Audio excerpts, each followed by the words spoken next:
Imagine a dense forest where sunlight struggles to touch the moss-covered ground, where mist coils around ancient trees like forgotten spirits. Somewhere deep within this forgotten wilderness lies a place few have seen and fewer have dared to speak of, a hidden altar shrouded in secrecy, where rituals long condemned by history were performed. The stories surrounding it are fragmented, whispered in hushed tones by those who claim to have glimpsed the site or encountered artifacts that should not exist. Legends speak of a place where the boundaries between the mundane and the mystical blur, a space that seems untouched by time, yet carries the weight of centuries of forbidden practices. Its very existence challenges the carefully curated narratives of mainstream history, raising questions that historians and scholars are either too cautious or too fearful to explore. For generations, the altar has been a subject of fear and fascination. Ancient manuscripts, now decaying in the vaults of forgotten libraries, hint at ceremonies conducted in secrecy, often under the cover of darkness. These rites were said to draw on forces beyond human comprehension, invoking energies or entities that could not be contained within the ordinary world. Accounts speak of initiates clad in ritual garb, moving in synchrony to chants whose meaning has been lost to time, performing acts that would later be branded as heresy, blasphemy, or outright witchcraft. The consequences of these ceremonies, according to some accounts, were profound: sudden deaths, inexplicable disappearances, and phenomena that defied logical explanation.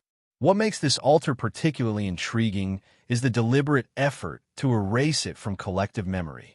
Historical records are frustratingly incomplete, and surviving references are vague, often distorted by the biases of those who wrote them. Church records, royal decrees, and local chronicles make passing mention of unholy sites or sacrilegious gatherings, but the precise locations, participants, and rituals remain obscured. Scholars have speculated that this was not mere oversight. The erasure seems methodical, as if a concerted effort was made to suppress knowledge that, in the wrong hands, could have been dangerous or revolutionary. The deeper you look, the more elusive the altar becomes, hiding behind layers of myth, secrecy, and deliberate misinformation. Yet traces remain, scattered like breadcrumbs through history. Cryptic symbols etched into stone walls, fragmented manuscripts with coded language, and folklore that speaks of a chamber where the veil between worlds was thin. These fragments suggest a truth that is both tantalizing and terrifying. Some researchers argue that these remnants are not coincidental, that the altar was designed to be discovered only by those who possess the knowledge or intuition to read its signs. It is a puzzle of human ambition, fear, and the desire for power over hidden forces. As we embark on this journey into the unknown, it is crucial to suspend disbelief and allow the mind to dwell in the shadows. For this is not a story of ordinary history. It is a story where the boundaries of accepted reality are challenged, where hidden hands shaped events and ideas behind the veil, and where every artifact, symbol, and whispered legend could hold a piece of a larger, incomprehensible puzzle. Each revelation, each fragment of evidence, draws us closer to the altar itself and closer to understanding the purpose behind the secrecy that has persisted for centuries. Throughout this documentary, you will encounter theories that contradict established history, accounts that strain credibility, and mysteries that refuse to yield their answers easily. Some may dismiss these as superstition or conjecture, but history is not always as linear or transparent as textbooks suggest. Often, the most powerful truths are hidden in plain sight, concealed by layers of ritual, tradition, and fear. The altar we seek is one such truth, a focal point where the extraordinary and the forbidden converge, and where the shadows of the past continue to whisper their secrets to those willing to listen. And so, with each step, each story, and each clue, we move closer to uncovering the hidden heart of this ancient enigma. Prepare to enter a world where the lines between legend and reality blur, where history has left deliberate gaps, and where the forbidden draws you in with a quiet, irresistible pull. This is the story of the secret altar, a place where rituals once performed in darkness continue to echo through time, challenging everything we think we know about power, knowledge, and the unseen forces that shape our world. Long before kingdoms rose and fell, long before organized religions codified their dogmas and rituals, humanity sought ways to connect with the unseen. In shadowed groves, atop windswept hills, and within hidden caves, our ancestors built altars, spaces meant to bridge the mortal and the divine, the natural and the supernatural. These were not public monuments or ceremonial centers for the masses. They were secret spaces, intentionally concealed, meant only for those who were entrusted with knowledge that could unsettle the ordinary world. The altar we seek exists within this lineage, a continuation of an ancient impulse to reach beyond, to perform acts of power that transcended the ordinary and touched the forbidden. Across continents, archaeologists have unearthed altars hidden from view, each with its own distinct style, yet echoing common themes.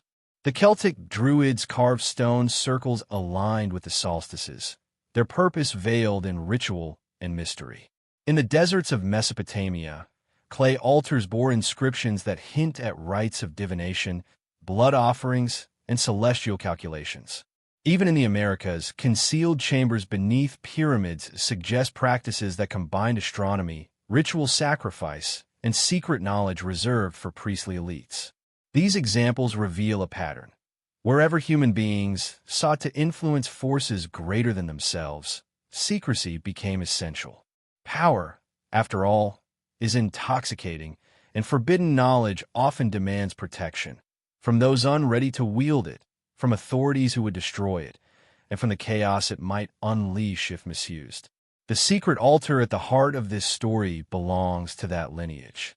It is not merely a stone slab or a ritual chamber.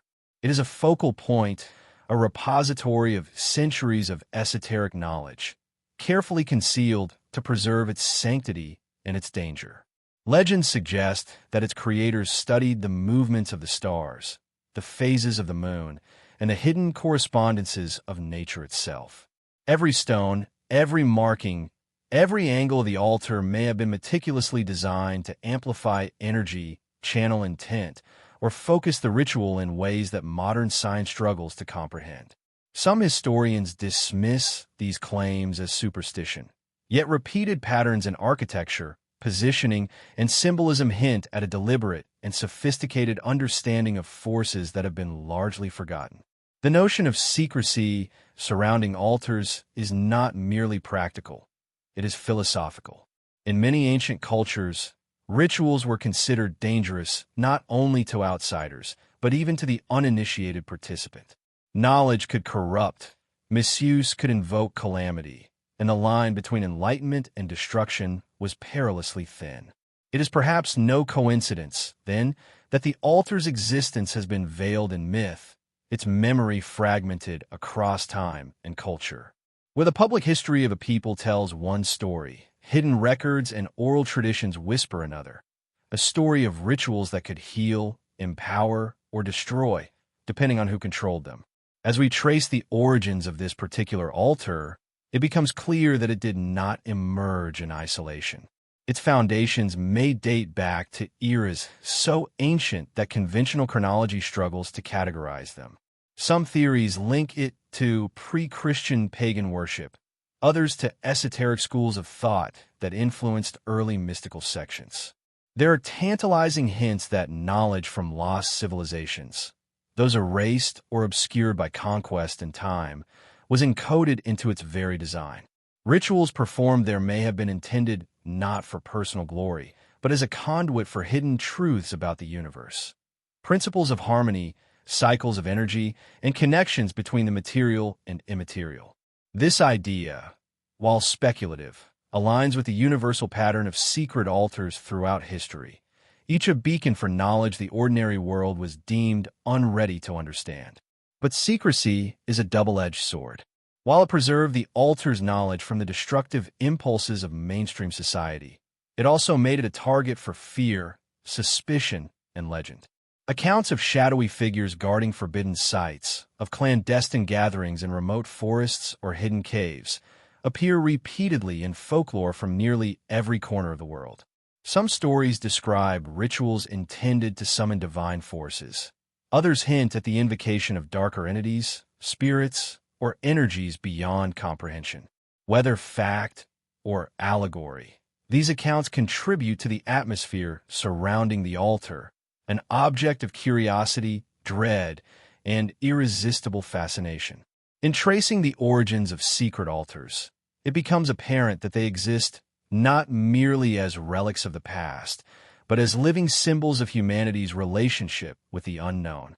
They challenge the neat narratives presented in history books and invite us to consider what knowledge has been deliberately concealed. The altar we explore is part of this continuum, a secret space where ritual, symbolism, and human ambition intersected to create a locus of power. Every trace left behind, from carved stones to whispered legends, carries echoes of this ancient pursuit. The desire to touch the forbidden, to wield hidden forces, and to glimpse truths that the world was not meant to see. As our journey unfolds, understanding these origins is crucial. The altar is not simply an artifact or a relic. It is a culmination of centuries of human striving toward the hidden and the sacred. Its very design reflects philosophies, techniques, and ambitions that have been obscured, suppressed, or lost. By uncovering its history, we are not just exploring a physical space. We're tracing the evolution of human curiosity, fear, and the relentless pursuit of forbidden knowledge. This foundation sets the stage for the deeper mysteries that follow. The rituals, the participants, the artifacts, an enduring influence that continue to ripple through time, awaiting discovery by those willing to look beyond the surface of recorded history. The allure of the forbidden is as old as humanity itself. Across time and cultures, certain rituals were deemed too dangerous, too sacred, or too subversive for the general populace. These were not the celebrations of harvest or communal prayers in sunlit temples. They were secret practices conducted in darkness, in hidden chambers, and often under the watchful eyes of those who had sworn absolute secrecy. The altar we are tracing is at the heart of this shadowed world, a focal point where acts that defied moral, religious, and even natural law were performed. These rituals, whispered about in fragmented records and scattered folklore, were said to touch forces far beyond the comprehension of ordinary men. Historical accounts of forbidden rites are scarce, and when they do exist, they are fragmented, coded, or deliberately misleading. Some of the earliest references come from the priests of civilizations that were overthrown or absorbed, whose chronicles were censored by conquering powers. These records hint at ceremonies involving the manipulation of life and death, the summoning of unseen entities, and rites intended to bend nature's laws. In many cases, these rituals were portrayed as acts of blasphemy by outsiders, yet evidence suggests they were sophisticated systems of knowledge, combining astronomy, alchemy, sacred geometry, and psychological conditioning.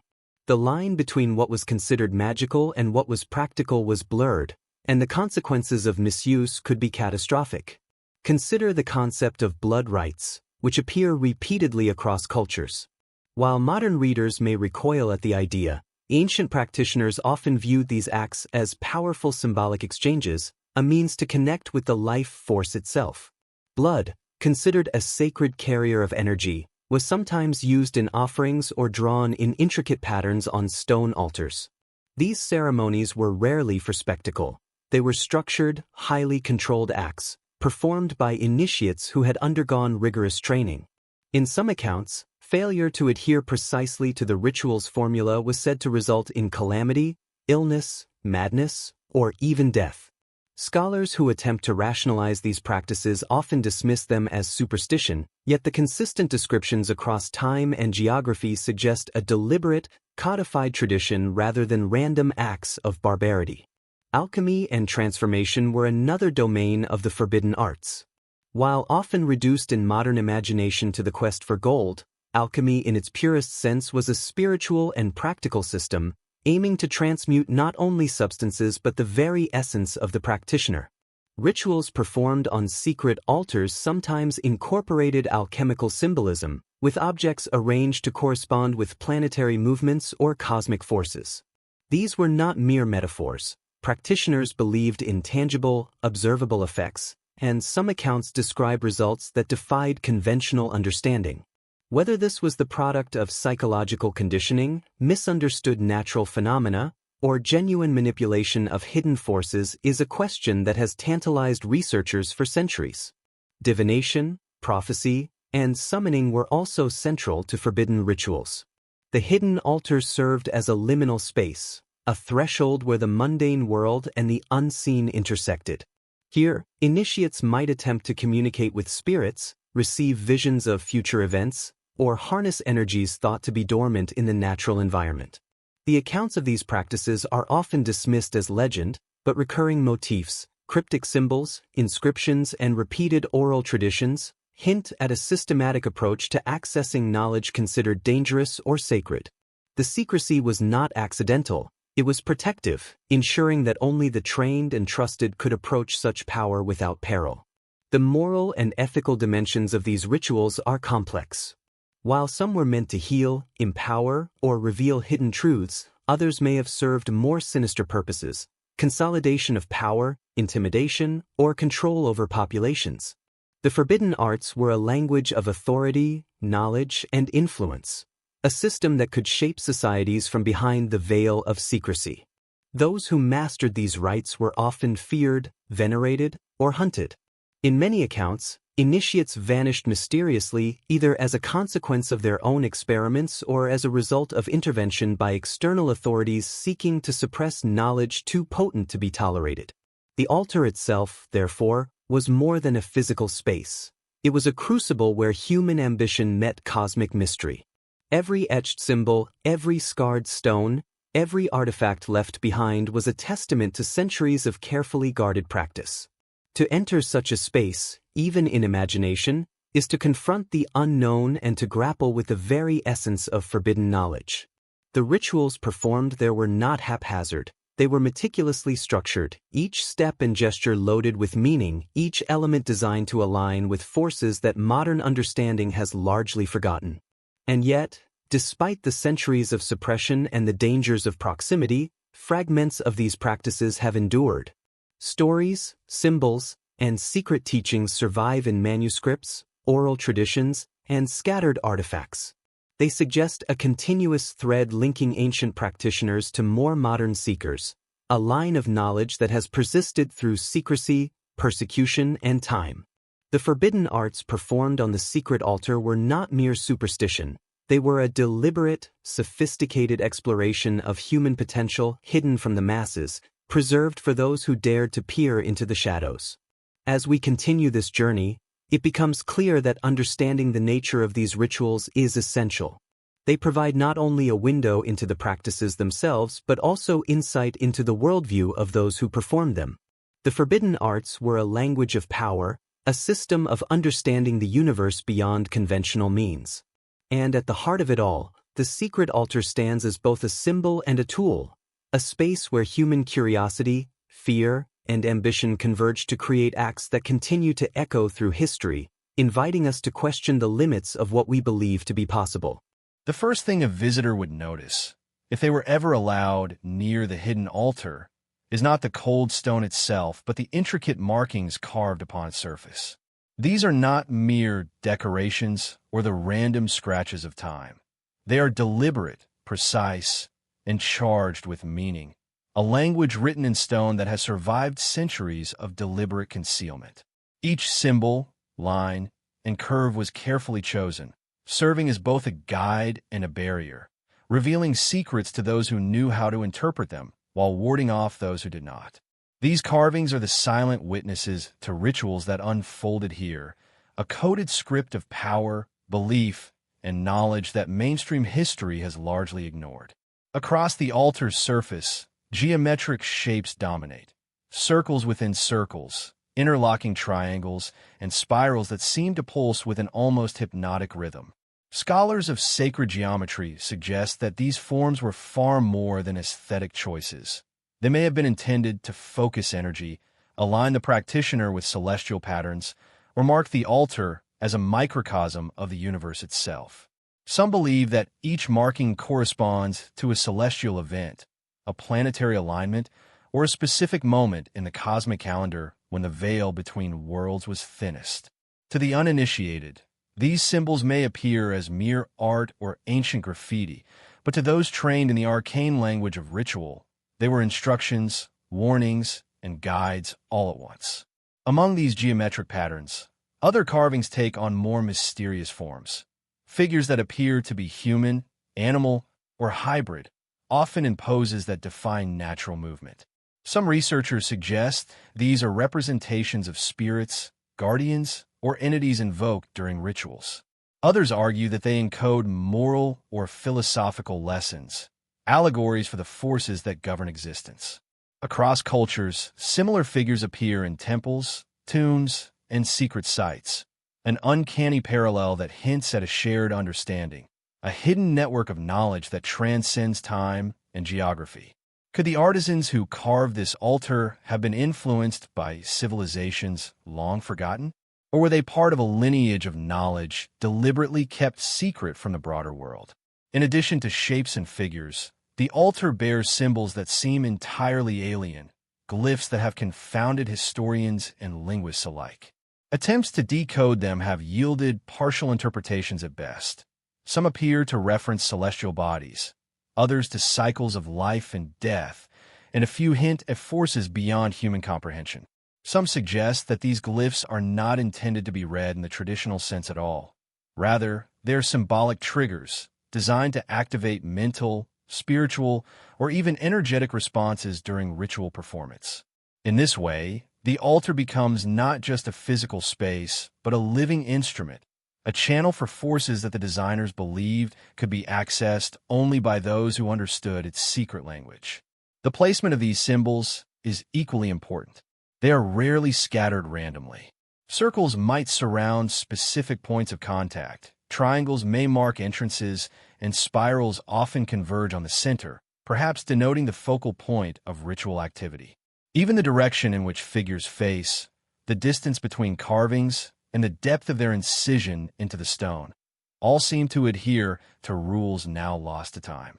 Scholars and explorers who have attempted to study these markings report a palpable sense of unease, as if the altar itself recognizes the observer and judges their intent. Whether psychological or supernatural, the effect is undeniable. These markings demand respect, caution, and a willingness to accept that there is more here than meets the eye. Adding to the mystery, traces of pigment have been found within the carvings, hinting that the altar was once vividly colored, its symbols highlighted in reds, blues, and golds.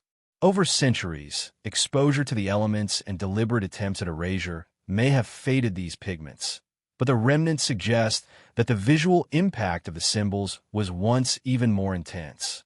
Combined with candlelight, incense smoke, and the rhythmic chanting of initiates, the altar would have appeared alive, a dynamic map of hidden forces, of visual and energetic language designed to guide ritual, focus intention, and perhaps even alter perception. The stones themselves, it seems, were carefully chosen and positioned. Geological analysis hints at materials sourced from distant regions, suggesting that the creators went to extraordinary lengths to assemble a space imbued not only with symbolic meaning, but also with energetic or mystical significance. Even the weight, texture, and resonance of the stone may have been factors considered by the architects of secrecy. This was no casual construction. It was a carefully designed tool, combining artistry, knowledge, and intention into a singular instrument of ritual power. Despite centuries of neglect, suppression, and legend, the markings on this altar persist as a testament to the sophistication and daring of its creators.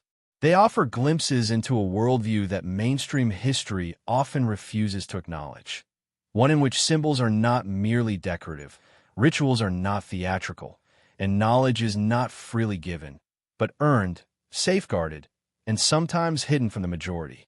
These clues in stone are the key to understanding not only the rituals performed here, but the very mindset of the people who dared to reach into the forbidden, to shape and manipulate forces beyond ordinary comprehension. The carvings, the glyphs, the geometric precision, all hint at a secret language, a codex of power silently waiting for those who can read it. To stand before such an altar, to trace the curves and angles with one's eyes and fingers, is to enter a dialogue with the past, to sense the presence of forces long concealed, and to glimpse the extraordinary ambition of those who dared to perform rituals that shook the boundaries of human understanding. Each mark, each symbol, is a whisper across the centuries, a message left deliberately, patiently, for those brave enough to decipher the forbidden language of the altar. The question of who created the secret altar is one that has intrigued scholars, mystics, and explorers for centuries. Its origins are deliberately obscured, hidden behind layers of myth, destruction, and deliberate erasure. Unlike ordinary monuments or temples, this altar carries the unmistakable mark of secrecy. It was not meant to glorify kings or serve the masses. Instead, it was crafted by hands devoted to hidden knowledge, hands that understood the delicate balance between revelation and concealment, creation and danger. To uncover its builders is to step into a shadowed world where ambition, fear, and devotion intersected in ways that challenge everything we think we know about history. Some researchers suggest that the altar was the work of ancient cults, small groups whose beliefs diverged sharply from mainstream religion. These were not mere heretics in the conventional sense, but custodians of a different understanding of the cosmos, practitioners of rituals designed to manipulate forces ordinary men were forbidden to touch. In many cultures, these groups were clandestine by necessity. Their knowledge was considered dangerous, their practices taboo, and their very existence a threat to societal order. The altar itself may have been constructed as a controlled environment for their rites, a space designed to channel energies, record wisdom, and serve as a spiritual laboratory hidden from prying eyes. Others argue that the creators were rogue priesthoods, dissidents who broke away from established religious hierarchies to explore the forbidden. Within the sacred texts of various civilizations, there are veiled references to guardians of hidden truth, individuals who were charged with preserving knowledge deemed too potent for the common world. These guardians often moved in secrecy, passing their wisdom from one generation to the next, sometimes leaving coded symbols and artifacts to mark their legacy. The altar may have been their ultimate project, a site where architecture, ritual, and cosmic alignment converged into a single instrument of power, meticulously designed to endure through centuries, even as the creators themselves vanished from the historical record. Historical anomalies lend credence to the idea of vanished builders. Archaeologists occasionally uncover sites where construction techniques appear far ahead of their time or inexplicably inconsistent with known cultural practices. Some stones are transported from distant quarries, others are carved with precision that seems impossible without advanced tools or knowledge lost to time. These discrepancies suggest that the altar's builders were not ordinary craftsmen but specialists operating within a network of esoteric knowledge, capable of bending natural resources and human skill toward purposes that were both practical and profoundly symbolic. The very act of constructing the altar may have been a ritual in itself, a testament to discipline, secrecy, and mastery over the natural and mystical worlds. Folklore and oral histories provide additional clues. Across Europe, Asia, and the Americas, legends speak of shadowy figures, sometimes described as monks, sometimes as sages, sometimes as beings who were more than human, who built sacred spaces in hidden locations. They were said to possess knowledge of the stars, the seasons, and the unseen forces that govern life. They were revered, feared, and often hunted. The stories are fragmented and inconsistent, but the patterns are striking. Small groups, often traveling under cover of night or through remote regions, constructing altars, shrines, and ritual chambers designed to channel and preserve their understanding of the cosmos.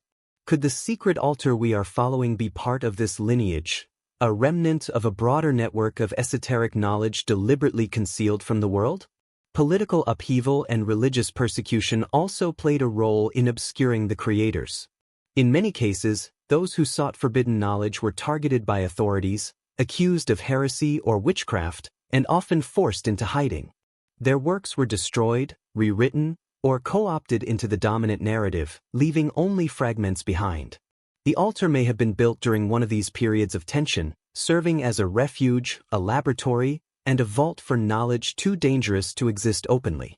Its builders may have deliberately coded their work, leaving symbols and carvings that only a carefully trained successor could understand, ensuring that the knowledge would survive even if the original practitioners disappeared. Speculation even extends to the possibility that the builders were influenced by, or in direct contact with, cultures now lost to history. Some suggest connections to vanished civilizations that possessed knowledge of astronomy, engineering, and ritual practices that seem almost otherworldly by modern standards. The altar, in this theory, is more than a single creation. It is a node in a larger network, a tangible remnant of ancient wisdom that has been deliberately hidden or forgotten. Every mark, every stone, and every alignment may contain encoded lessons passed down through centuries, awaiting discovery by those capable of interpreting them. What is certain is that the altar's creators were deliberate, highly knowledgeable, and acutely aware of the dangers their work entailed. They did not seek fame, wealth, or recognition. They worked in secrecy, building a space designed to survive the centuries while remaining hidden from casual observers. Their disappearance from the historical record only adds to the mystery. No inscriptions claim ownership, no chronicles detail the ceremony of construction, and no contemporary accounts confirm their presence.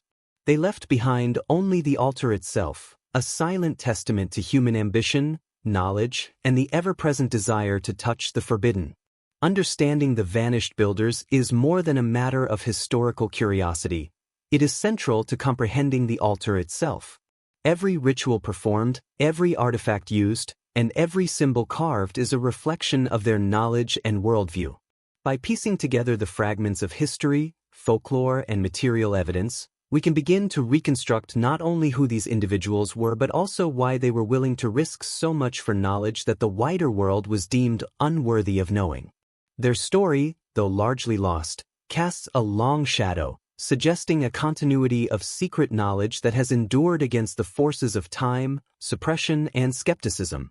The vanished builders, then, are as much a part of the altar as the stone and carvings themselves. They are the silent architects of mystery, the custodians of forbidden knowledge, and the progenitors of rituals that continue to ripple through history. Their disappearance only deepens the intrigue, compelling those who encounter the altar to question what has been hidden, why it was hidden, and what it might reveal to those willing to seek beyond the boundaries of accepted history. The altar, in essence, is their legacy, a bridge between the known and the unknown, the visible and the hidden, the mortal and the forbidden. The search for the secret altar is as much a journey through space as it is through time. Despite centuries of whispered legends and cryptic accounts, its precise location remains elusive, hidden in a labyrinth of geography, secrecy, and deliberate obfuscation. Unlike temples meant to impress or fortresses designed to intimidate, this altar was never intended to be found by casual observers. Its creators understood the importance of concealment, positioning it in places that only those with knowledge, intuition, or guidance could ever hope to reach. The altar's very design suggests a dual purpose, a site of ritual power and a puzzle, challenging seekers to prove their worth through observation, deduction, and perseverance. Across the annals of history, there are hints, fragments of maps, encoded texts, and oral traditions that suggest the altar's location was never entirely lost to memory. Some references place it deep within dense forests, where sunlight barely touches the forest floor and moss covers every rock and fallen branch. Others hint at remote mountains, their jagged peaks concealing hidden caves where ritual chambers could be carved into stone and shielded from discovery. In deserts, folklore speaks of stone structures half buried beneath shifting sands, accessible only to those who understand the celestial patterns marking their entrances. Each account is tantalizing yet frustratingly vague, leaving the seeker suspended between curiosity and uncertainty. Some researchers claim that secret maps, often deliberately encoded, were created by the altar's custodians. These maps are rarely literal, instead employing allegory, symbolism, and hidden instructions that require interpretation. A mountain may be represented not by contour lines but by an animal symbol, a river by a series of spirals, and a forest by a labyrinthine pattern. In this way, the altar's location could be hidden in plain sight, visible to the untrained eye yet entirely inaccessible without understanding the underlying code. Over centuries, such maps would have been passed from one initiate to another, often disguised as mundane documents, to ensure that only the worthy could ever hope to locate the site. The geography itself seems designed to guard the altar. Remote, treacherous terrain, unpredictable weather, and natural obstacles create a barrier that few would attempt to cross. Stories abound of travelers who sought hidden chambers, only to disappear without a trace, never to be seen again. While some attribute these disappearances to superstition or accident, others suggest deliberate intervention, guides, guardians, or members of secret societies ensuring that the altar's location remained protected. The combination of natural and human defense mechanisms makes the search perilous, reinforcing the notion that this was never meant to be discovered by the curious or the uninitiated. Celestial alignment appears to play a significant role in the altar's concealment. Historical and esoteric sources hint that the entrance may only be visible during certain astronomical events, solstices, equinoxes, or specific planetary alignments. During these brief windows, shadows fall in ways that reveal hidden pathways or markings, guiding those with the knowledge to the altar itself. To the unprepared, the site remains invisible, camouflaged by nature and time. This meticulous integration of landscape and cosmic timing underscores the altar's creators' sophistication and their understanding of the universe's hidden rhythms. Local folklore provides additional guidance, albeit in riddles and allegory. Villagers living near purported locations tell stories of stone circles, hollow trees, or unusual rock formations, often cautioning that those who enter unprepared will face dire consequences. Travelers are warned of illusions, disorientation, and sudden changes in weather, phenomena that some interpret as supernatural, while others argue they are carefully designed traps or protective measures. Regardless of interpretation, the consistent pattern across cultures and regions suggests that these stories preserve fragments of truth, safeguarding the altar from casual discovery while leaving breadcrumbs for those who can read between the lines. In some cases, historical documents contain cryptic references to paths that vanish under moonlight or rivers that guide only the faithful. These may appear poetic or metaphorical, yet they align with known methods of concealing sacred sites in ancient traditions. Combining natural camouflage with encoded guidance, the creators ensured that only those who possessed both courage and esoteric knowledge could approach the altar.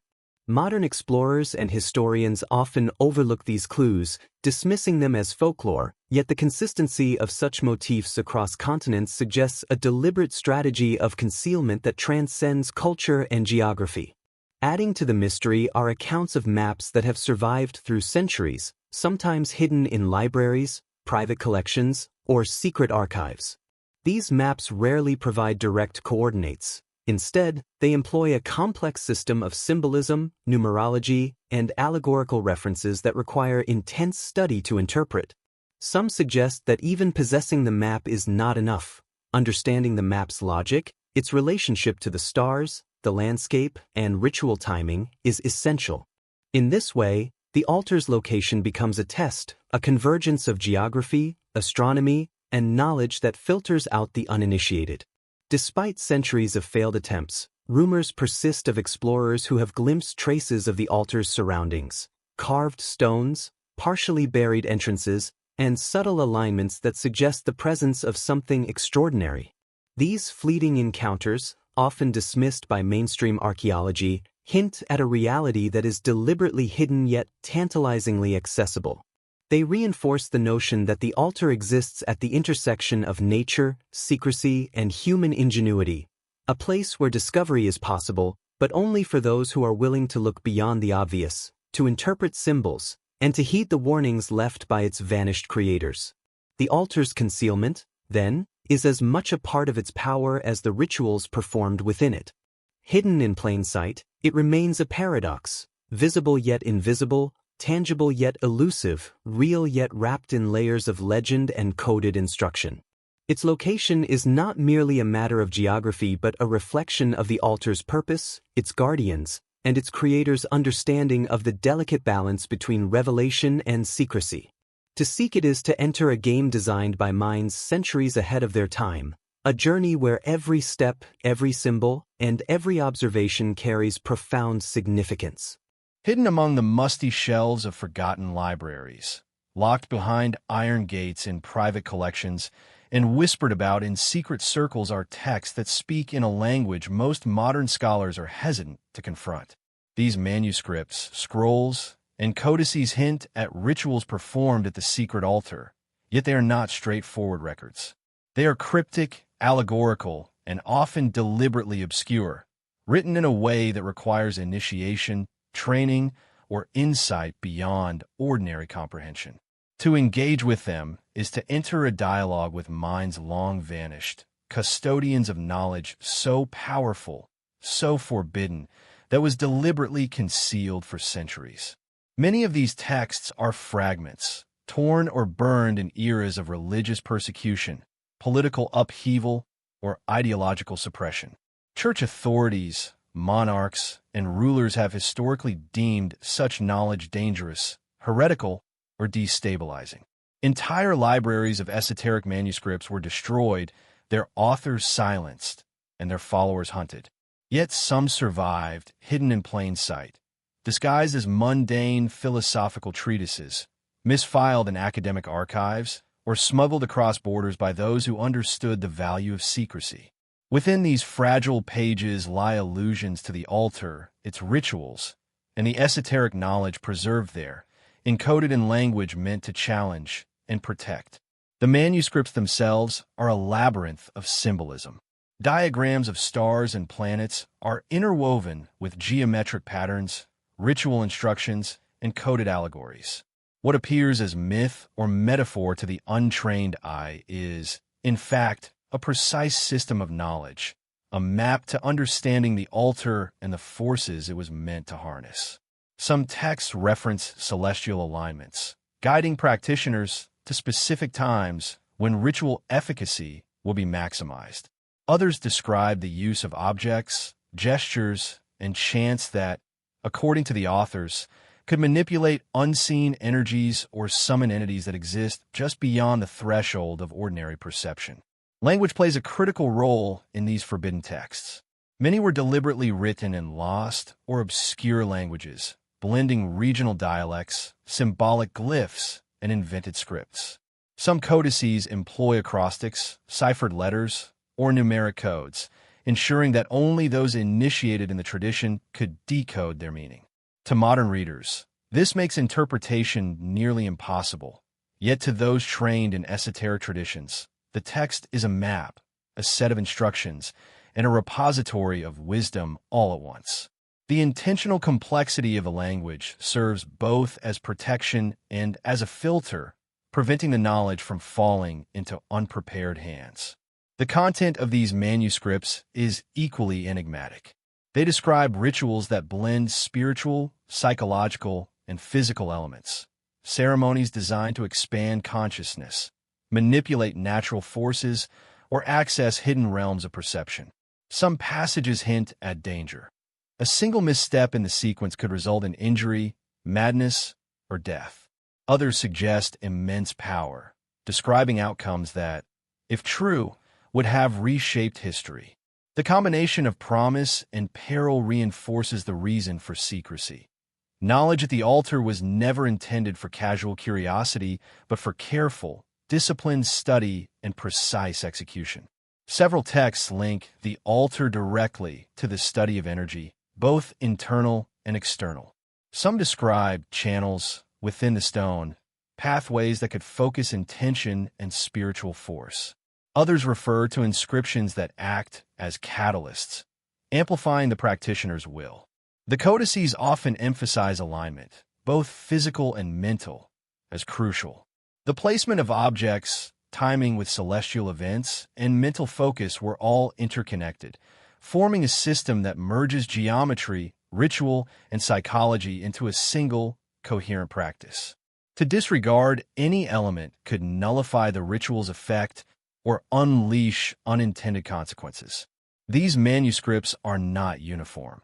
They represent centuries of thought, adaptation, and evolution. Early texts may be more symbolic, drawing on myth and cosmology, while later versions incorporate precise instructions, often encrypted to preserve secrecy. Some contain commentary from successive generations of practitioners, offering subtle guidance or cautionary notes. This layering of knowledge, deliberately hidden within allegory and symbol, creates a rich tapestry that speaks both to the rituals themselves and to the minds of those who safeguarded them. The allure of these texts lies not only in their content, but in the gaps, ambiguities, and silences they contain. Much is deliberately left unsaid, compelling the reader to interpret, infer, and experiment. In this sense, the texts themselves function as a rite of passage. To engage deeply is to train one's perception, to learn discernment, and to cultivate a mindset capable of approaching the altar itself. Each manuscript, fragment, or coded message becomes part of a larger network of knowledge, a conversation across centuries between the vanished builders, the initiates, and anyone bold enough to seek understanding. Yet, even in the modern era, these texts remain dangerous. Scholars who have attempted to decode them often report physical and psychological effects: headaches, disorientation, vivid dreams, or feelings of being watched. Folklore surrounding the manuscripts warns of curses, misfortune, or inexplicable events befalling those who mishandle the knowledge. While skeptics attribute these experiences to suggestion or coincidence, the consistency of reports across different locations and eras is striking, reinforcing the aura of caution that has surrounded the text for centuries. Ultimately, the forbidden texts are more than mere records. They are living artifacts of human curiosity, ingenuity, and the unyielding desire to access knowledge that transcends ordinary understanding. They preserve the wisdom, warnings, and philosophies of those who built the altar and performed its rituals.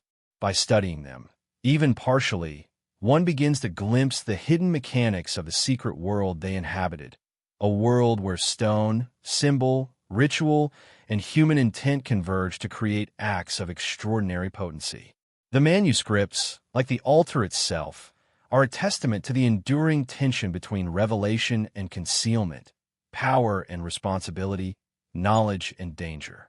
They speak in shadows, guiding the patient, the observant, and the daring toward understanding, while protecting their secrets from those who would misuse them.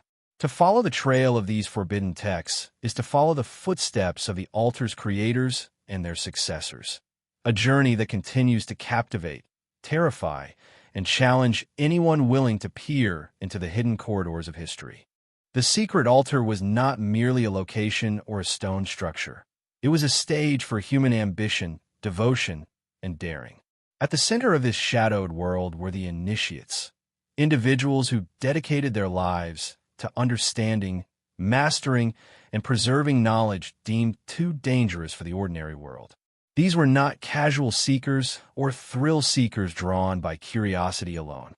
They were meticulously trained, rigorously disciplined, and deeply aware that the power they sought came with grave responsibility.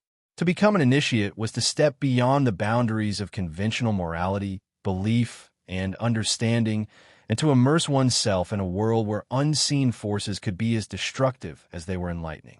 Historical records and oral traditions paint the initiates as mysterious, almost otherworldly figures. They are described as scholars, mystics, and craftsmen, each chosen for specific skills or traits that made them suitable for the altar's rituals. Some were trained in sacred geometry, astronomy, or ancient languages, while others were adept in physical disciplines or esoteric arts that modern observers would find difficult to classify.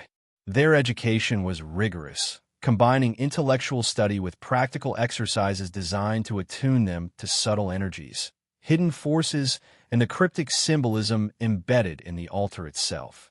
The path of initiation was perilous, demanding absolute dedication and an unwavering ability to confront the unknown. The process of becoming an initiate was itself a ritual, a passage that tested not only skill and intellect, but character and resolve. Candidates were often required to endure isolation, fasting, or prolonged meditation, allowing them to confront fear, desire, and the limits of perception. Only those who demonstrated the capacity to remain focused under extreme mental and emotional strain were allowed to proceed to the altar itself. The journey was as much about transformation as it was about learning.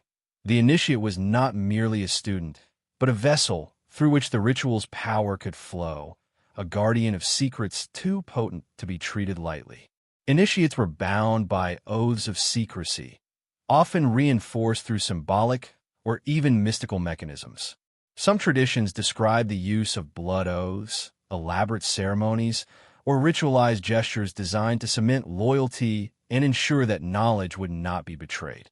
Breaking these oaths was believed to carry severe consequences: expulsion from the order, loss of favor from unseen forces, or even death under mysterious circumstances. The secrecy of the initiates was absolute. Their identities were obscured from the outside world, leaving little trace in mainstream historical records. To study the altar without acknowledging the role of these guardians is to overlook the very framework that made its continued existence possible.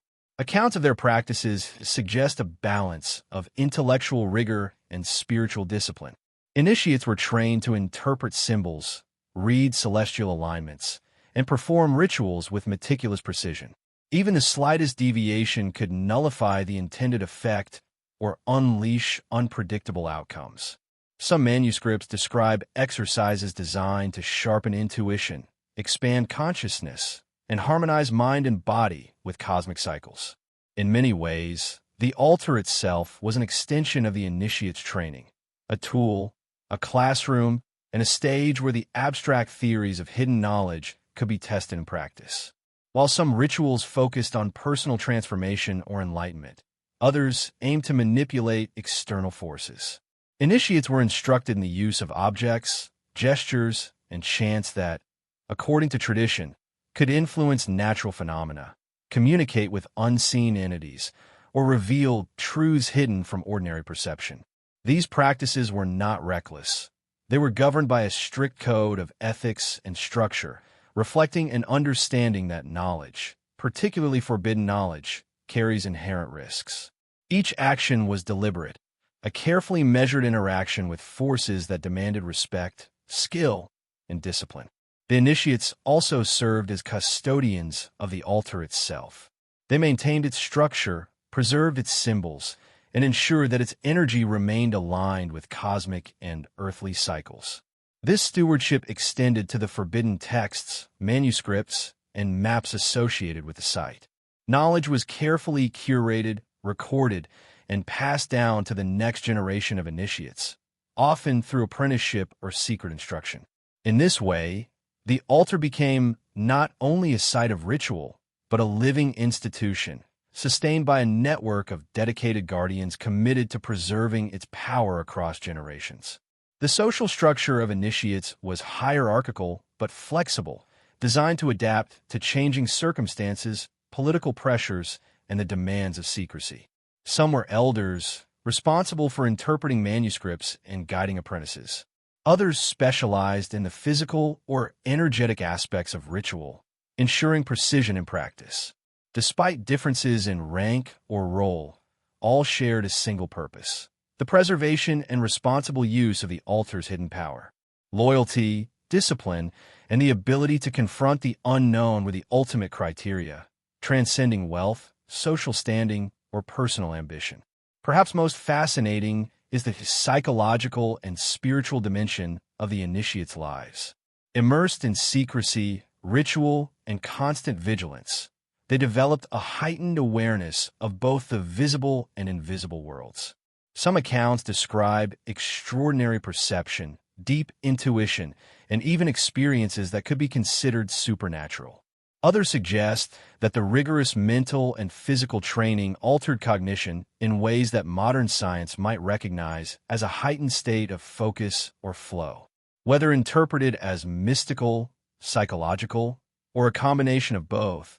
The effect of initiation was profound, shaping individuals capable of interacting with the altar's forces safely and effectively. The legacy of these initiates is subtle yet enduring.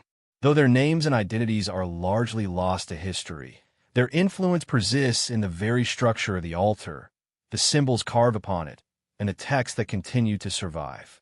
They represent the human capacity for discipline, curiosity, and courage in the pursuit of knowledge beyond the ordinary. Their existence challenges assumptions about history, secrecy, and the limits of human understanding. Without the initiates, the altar would have been reduced to mere stone. With them, it became a living conduit of forbidden knowledge, a focal point of power, and a testament to the extraordinary lengths humans will go to touch the unknown. As we move deeper into the story of the altar, understanding the initiates is crucial. They were not passive observers, but active participants in shaping the rituals, protecting the knowledge, and ensuring the survival of a tradition that mainstream history sought to erase. Their presence, influence, and discipline provide the framework that makes the altar more than a relic. They make it a symbol of humanity's enduring fascination with the forbidden, a reminder that the pursuit of hidden knowledge requires courage, skill, and above all, respect for the forces one seeks to engage. Thunder rolls across a darkened sky as the narrator's voice rises from the silence. Every empire keeps two calendars, one for the people and one for those who truly rule them. This section dives into one of the most hidden and fascinating aspects of prophetic power. The secret calendars said to be used by ruling families, secret orders, and elite circles to time wars, revolutions, and global transformations. On the surface, history appears random. But beneath the surface, the same intervals, symbols, and dates repeat with unnerving precision. To some, it's coincidence. To others, it's design. We open with an image of a dusty chamber deep beneath the Vatican Library. Candles flicker across manuscripts filled with lunar charts, Hebrew letters, and strange geometric patterns. These are not religious texts. They're celestial maps. Some date back to Babylon, others to Alexandria. Each one tracks time not by years, but by cycles, the hidden heartbeat of history. The narrator whispers. Those who understood these cycles could appear as prophets or kings. The earliest known secret calendar may have come from the Chaldean Magi of ancient Mesopotamia. They divided time into great years, each lasting 25,920 years, the time it takes for the Earth's axis to complete one precession. This vast cycle was broken into 12 smaller ages, mirroring the 12 zodiac signs. Each age, they believed, marked a transformation in human consciousness. When power shifted from one sign to the next, empires fell and new faiths rose. The age of Taurus saw the worship of the bull in Egypt and Sumer. The age of Aries brought warrior gods and conquest. The age of Pisces ushered in Christ and organized religion.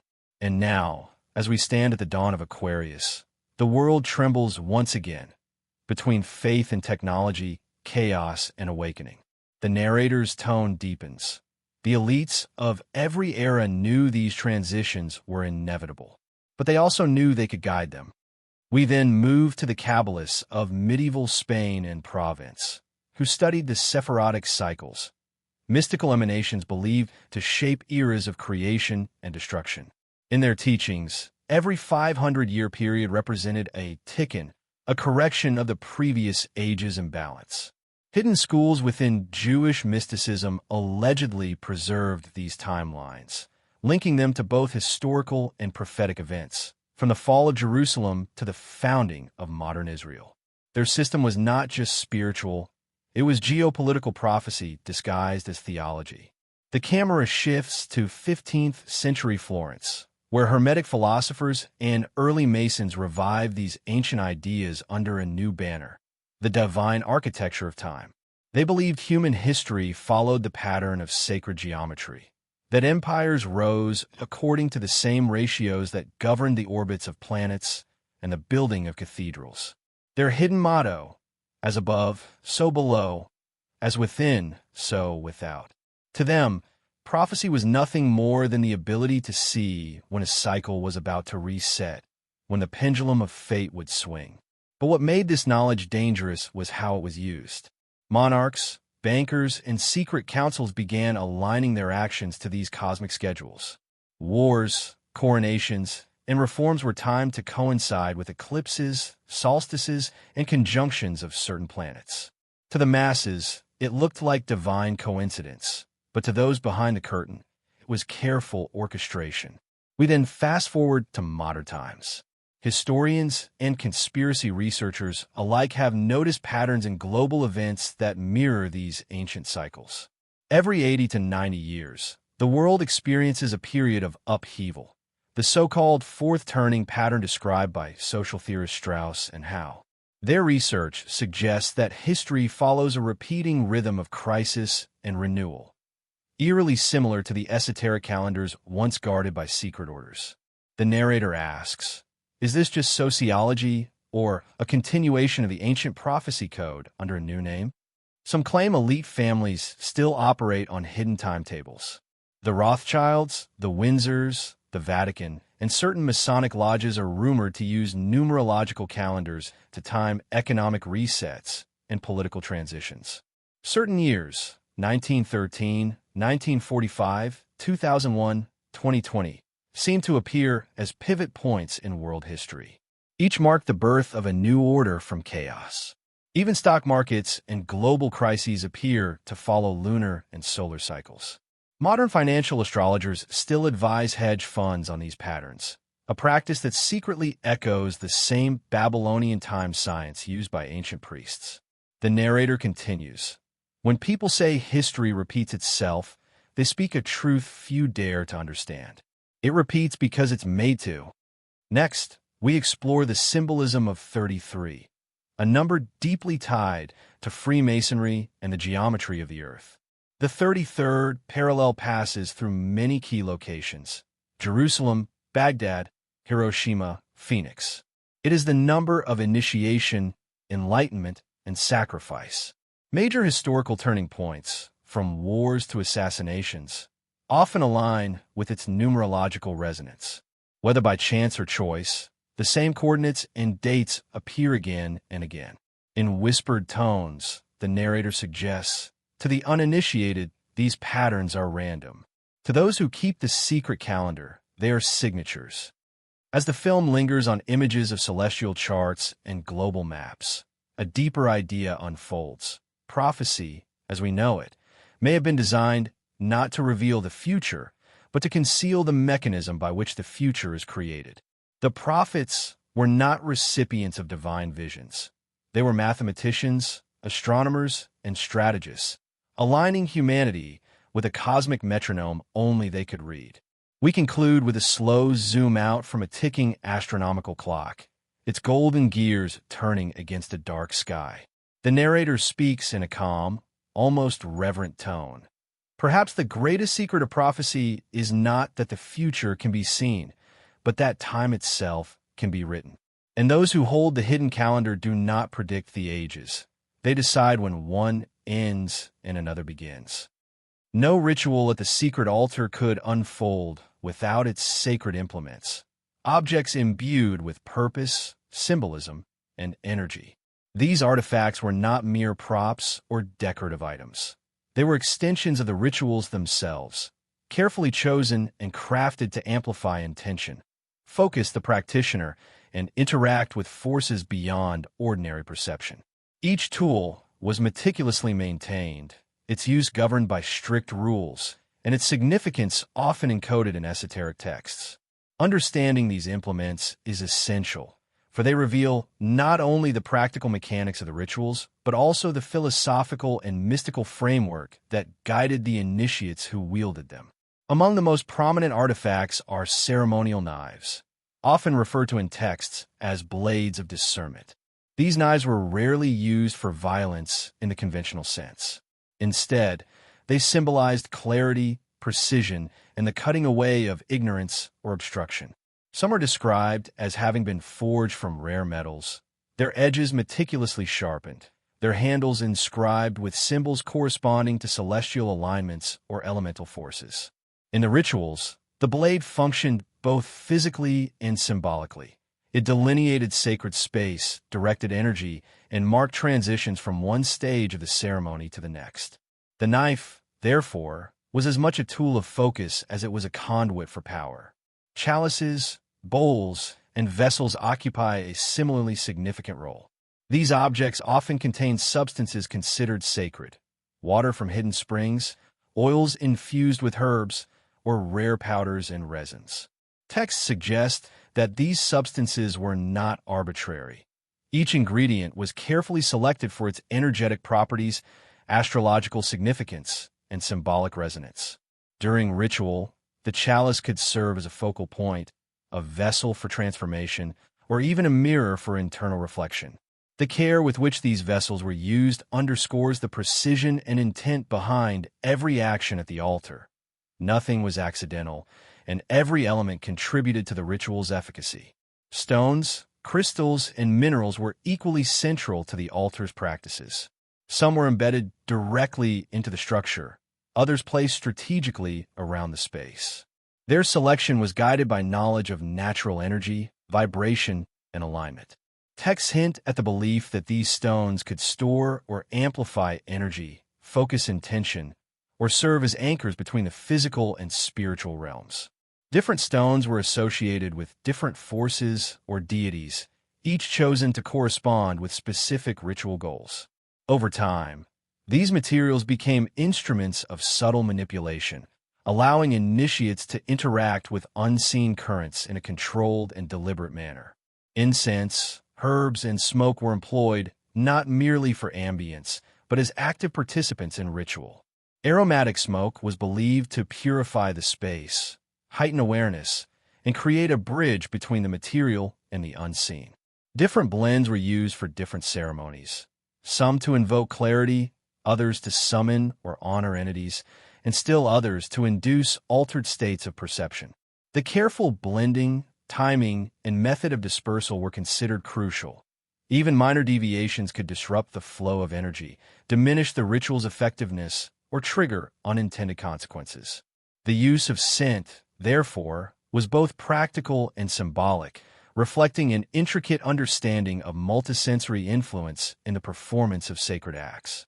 Textual descriptions also reference wands, staffs, or rods, instruments that acted as conduits for direction, amplification, and control. These implements were often carved from sacred trees, inscribed with symbols, and designed to correspond with the practitioner's hand, intention, and posture. Some rituals describe the wand as an extension of the practitioner's will, a means of focusing attention and directing energy along precise pathways. In combination with the altar's symbols, geometry, and other tools, the wand became part of a complex system in which human intention, sacred space, and ritual mechanics interacted seamlessly. Small figurines, amulets, and talismans also played a role, often representing deities, spirits, or abstract concepts such as life, death, transformation, or protection. These objects were rarely static.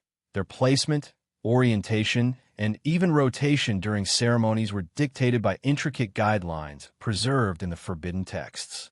Some were made from rare metals, carved stones, or unusual organic materials, and were believed to carry energy that could be harnessed or activated.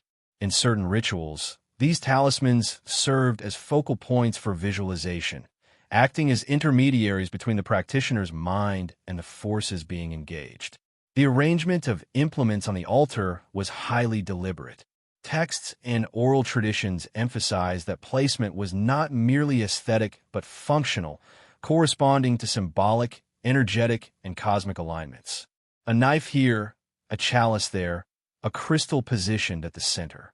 All were coordinated to interact, creating a dynamic network of forces that magnified intention and facilitated the ritual's objectives.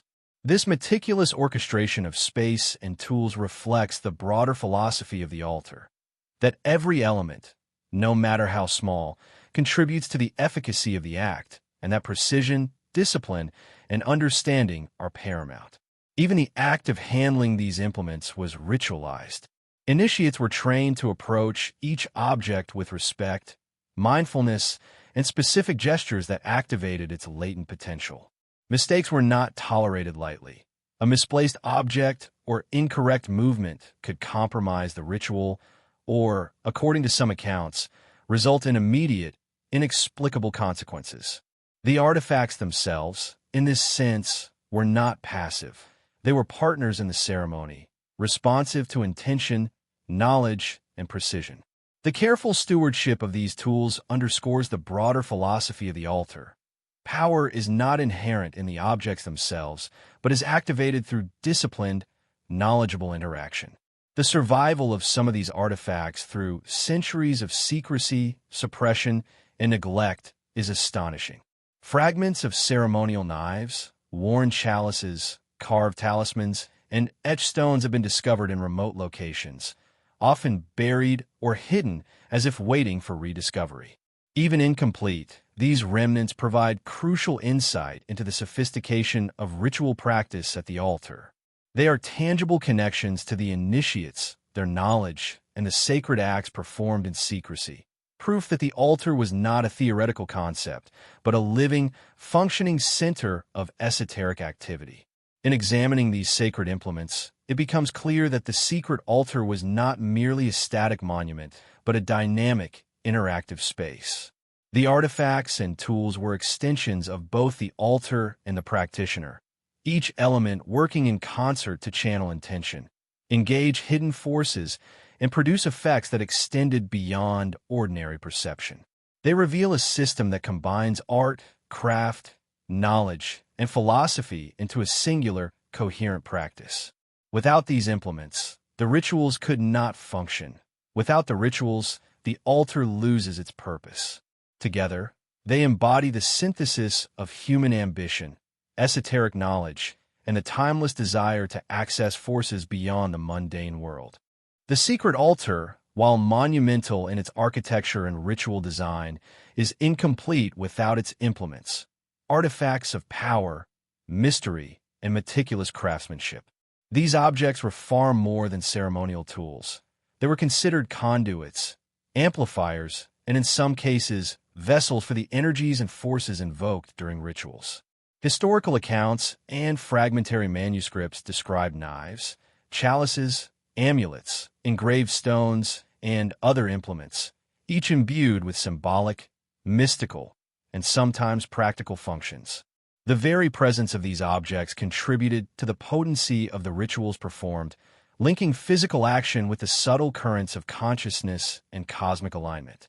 Knives, often ceremonial and made from rare metals or stones, were not designed for violence in the conventional sense, but for precision in ritual acts.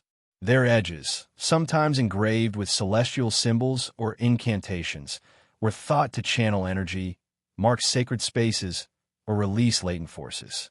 Manuscripts indicate that even the orientation of the blade during ritual action was significant. A slight deviation could alter outcomes, reduce efficacy, or produce unintended consequences. The knives served as extensions of the practitioner's intent, translating human will into structured, observable effect within the ritual environment. Chalices and vessels are frequently mentioned in historical records, sometimes appearing in unexpected locations within the ritual chamber. These objects, often ornately carved or inlaid with precious materials, were used to hold sacred substances, water, oils, herbs, or other ritual components. More than containers, the chalices were thought to amplify, focus, or transmute energies, providing a tangible interface between material and immaterial realms. In some accounts, the positioning of a chalice under specific celestial alignments would allow sunlight or moonlight to interact with the contents in ways that initiated profound psychological or spiritual effects. Scholars today note that such interactions reflect both practical and symbolic sophistication. The implements were carefully designed to manipulate perception, highlight geometry, and coordinate with cosmic events. Amulets and talismans also played a crucial role in the rituals. Often carved from rare stones, metals, or bone, These objects were inscribed with symbols, runes, or cryptic inscriptions whose meanings were known only to initiates. Oral traditions describe the amulets as protective, guiding, or enhancing the practitioner's connection to the altar's power. They were sometimes worn, held, or placed strategically within the ritual space. The inscriptions themselves suggest a layered coding system, integrating celestial, elemental, and symbolic references that required both training and insight to interpret accurately. Improper handling could nullify their effect, or worse, provoke dangerous consequences, underscoring the precarious balance between power and discipline. In addition to these primary implements, other tools played subtle but significant roles. Rods, wands, mirrors, geometric devices, and carved stones functioned as focal points for ritual action. They guided gestures, concentrated mental intention, and aligned physical movements with the altar's geometric and celestial framework. Some artifacts appear to have dual purposes, practical and symbolic, while others were deliberately cryptic, ensuring that only those initiated into the deeper mysteries could discern their use. The cumulative effect of these tools created an environment in which every object, placement, and action contributed to the ritual's potency and precision. Historical accounts frequently describe the interplay between artifacts and perception. Initiates reported that even the arrangement of objects could affect consciousness, heighten sensory awareness, and guide mental focus. Shadows cast by carved implements, reflections from polished surfaces, and resonance of stone with rhythmic chanting were all deliberately orchestrated. This orchestration was not random. It reflected a sophisticated understanding of how human perception interacts with space, light, sound, and symbolism. Each implement was a node in a larger network, a tangible interface through which the practitioner engaged with forces otherwise invisible. The acquisition and preparation of these artifacts were subject to strict protocols. Certain metals, stones, and materials were considered sacred or charged with inherent qualities. Manuscripts describe intricate processes for cleansing, consecrating, or energizing the objects before they could be used in ritual. Failure to observe these preparations could render the implement ineffective, or worse, disrupt the ritual entirely. In this sense, the artifacts were not inert. They were living components of a disciplined practice, requiring understanding, intention, and respect. The historical and mystical significance of these artifacts extends beyond their immediate ritual use. Many are said to carry the imprint of generations of initiates, echoing knowledge, intention, and subtle energy from those who wielded them. This transmission of legacy ensures continuity, preserving techniques, perception, and understanding across time. Even fragments of these objects, when discovered centuries later, retain traces of their original purpose, prompting fascination, speculation, and study. Their survival serves as both evidence of the altar's enduring influence and a reminder of the human desire to touch the sacred through crafted, deliberate action. Contemporary researchers continue to uncover traces of these artifacts, though often in fragmented or degraded form. Archaeological studies reveal geometric carvings, unusual material composition, and indications of ritual usage. Even in partial remains, there is evidence of sophisticated design principles, careful attention to alignment, weight, resonance, and symbolism. Modern analysis suggests that the implements were deliberately engineered to interact with the environment, light, and sound in ways that enhanced ritual outcomes. The objects were designed not simply as symbols, but as functional instruments capable of amplifying intention and facilitating the altar's influence over consciousness. Finally, the artifact's connection to secrecy cannot be overstated. Each object, by its design, purpose, and symbolic meaning, acted as both a key and a safeguard. The correct understanding and use of these implements ensured safe engagement with the altar's power, while misuse carried real and documented consequences. Initiates were taught to respect their implements not as tools for personal gain, but as instruments of knowledge, discipline, and connection with forces greater than themselves.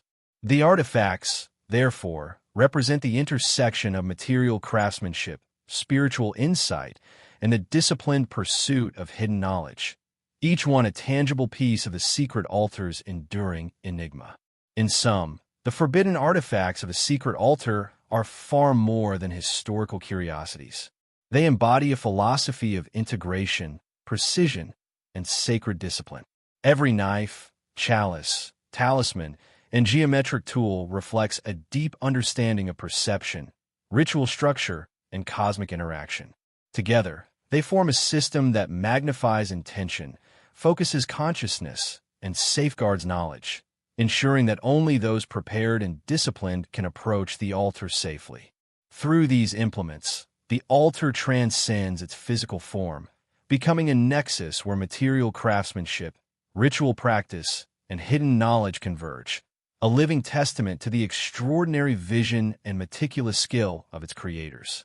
Throughout the centuries, the secret altar has lingered in the margins of history, whispered about in manuscripts, cloaked in the oral traditions of obscure communities, and occasionally glimpsed in the reports of travelers and chroniclers. Its existence was never openly acknowledged. The power contained within it was too profound, too dangerous to be left unguarded. Yet the historical record, fragmentary though it is peppered with tantalizing references, hints of strange occurrences, unexplained vanishings, and phenomena that defied conventional understanding. From medieval Europe to remote regions of the Middle East and North Africa, across isolated valleys and hidden mountain caves, the altar left traces, subtle, elusive, and chilling. Some of the earliest accounts come from local chroniclers and abbots, who noted that certain pilgrims or scholars disappeared after venturing into remote regions where legends suggested sacred sites were hidden. In one account, a 14th-century monk traveling through the Carpathian forest claimed to have observed a hidden clearing where strange markings were etched into the ground and stones aligned with the sun in unusual ways. He reported seeing figures moving in and out of the shadows, performing ceremonies accompanied by strange sounds, chanting, drums, and resonances that seemed to echo unnaturally across the valley. When he returned to his monastery, he attempted to record what he had witnessed, but the description was cryptic, fragmented, and suffused with a palpable fear that had clearly haunted him. Within weeks, the monk himself disappeared, leaving behind only his journal, its pages mysteriously smeared and partially illegible, as though touched by forces beyond comprehension. The recurring motif in these historical accounts is disappearance, not simply death, but vanishing without trace. Travelers who sought knowledge or artifacts connected to the altar often failed to return, their fates unknown, leaving behind rumors and fragments of reports. One manuscript from the 16th century mentions a group of scholars in the Iberian Peninsula who, guided by cryptic maps allegedly pointing to an ancient altar, disappeared after following a winding river into the mountains. Local villagers spoke of a silence that fell over the valley on the night of their disappearance, as if the natural world itself had recoiled. Attempts to retrace their steps later yielded nothing. No trace of the travelers, their maps, or their equipment was ever found. Such accounts underscore the peril of approaching the altar without guidance or preparation, hinting at both its physical and metaphysical dangers. Other accounts describe individuals returning from these forbidden regions, but transformed, their minds altered in ways that suggest interaction with forces far beyond the ordinary. A 17th-century explorer in North Africa recounted encountering a scholar who had returned from a hidden temple within a desert canyon. The man spoke in cryptic phrases, his eyes reflecting a kind of intensity that was both magnetic and unsettling. He described witnessing rituals conducted under moonlight, with stones and symbols aligned to the stars, and feeling a presence that seemed to reach into his very thoughts. When asked to elaborate further, he would only gesture toward the sky or mutter fragments of chants in a language that seemed familiar yet untranslatable. Within months, the scholar vanished once more, leaving local authorities baffled and prompting speculation that the altar's influence had marked him irreversibly, drawing him back into its concealed domain. Natural phenomena frequently accompany these disappearances in historical records. Sudden storms, unseasonal fog, and other anomalies were consistently reported near suspected altar sites. Chroniclers from various regions describe thick mists that rose abruptly, obscuring the landscape and disorienting travelers. Lightning or other strange atmospheric events sometimes occurred at the same time. While some historians suggest natural explanations, local weather patterns, topography, or electromagnetic effects, other accounts hint at an intentional manipulation of the environment by the initiates. Perhaps these phenomena were warnings, protective measures, or even the manifestation of energies generated by the rituals themselves. The interplay between natural and supernatural elements reinforces the altar's aura of danger and secrecy, blurring the line between reality and legend. Some manuscripts and oral traditions describe disappearances on a larger scale, involving entire groups of initiates. One remarkable account from Eastern Europe describes a gathering of practitioners who convened for a rare celestial alignment, one that had not occurred in centuries. The texts hint at a ritual of immense power, but its consequences were catastrophic. According to the account, every participant vanished, leaving behind only their ceremonial implements arranged meticulously on the altar. The site remained intact, as though frozen in time, but the absence of human presence was absolute. These events, though rare, underline the dangers of overreaching and the notion that the altar's power is selective, granting access only to those with the requisite skill, discipline, and preparation. Even in later centuries, historical records continue to hint at the altar's elusive presence. Explorers, historians, and amateur archaeologists occasionally report finding ruins or remnants that appear deliberately concealed. Hidden terraces, stone carvings aligned with celestial phenomena, and partially buried implements suggest that initiates took extraordinary measures to protect their knowledge. In some cases, these sites seem deliberately misleading, designed to confuse outsiders and prevent untrained individuals from accidentally engaging with the power of the altar. Such protective strategies may explain why, despite centuries of interest, the precise locations of these altars remain largely unknown. The psychological impact of the altar is also noted repeatedly in historical accounts. Witnesses who survived encounters often reported disorientation, vivid hallucinations, an overwhelming sense of being watched. Initiates who improperly conducted rituals describe feelings of vertigo, sudden anxiety, and even temporary amnesia, as the altar itself exerted a subtle control over consciousness. These descriptions hint at a deliberate orchestration of sensory and psychological effects, designed to test the practitioner's readiness, maintain secrecy, and protect the knowledge from misuse. The line between physical, psychological, and spiritual danger becomes almost impossible to distinguish, reinforcing the altar's mystique. Some historians have noted that recurring symbolic patterns in these accounts suggest the presence of encoded warnings. Cryptic carvings, manuscripts, and oral instructions frequently describe boundaries, steps, or sequences that must be followed precisely. Failure to observe these instructions was often associated with catastrophic consequences, whether disappearance, illness, or irreversible alteration of consciousness. This pattern demonstrates that the dangers were not random. They were embedded into the very structure of the rituals and the environment surrounding the altar. The consistency of these historical accounts across geography and time is striking.